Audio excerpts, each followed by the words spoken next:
Ауылда Наурыз тойы болайын деп жатыр. Наурыз көже деген не?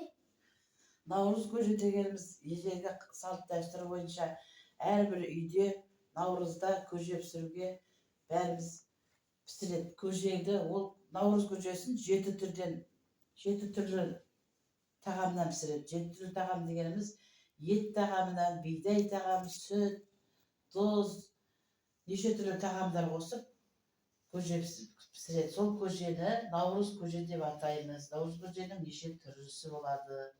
Оны наурызда әрбір үйде салт дәстүр бойынша пісіруге міндетті. Келген адамдарға сол наурыз көжені дәм тату үшін әрбір келген қонаққа ұсынылады.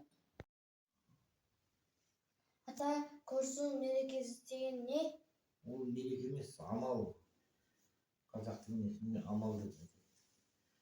Ол дейтін қыстан аман шыққаны үшін жаңағы бір-бірімен адамдар ренжіскенде, соны көріскенде бір-біріменен құшақтасып амандасады. Ол жаңағы көрісу деп атайды. Көрісуде жаңағы ренжіс бәрін ұмыту керек көрісуде.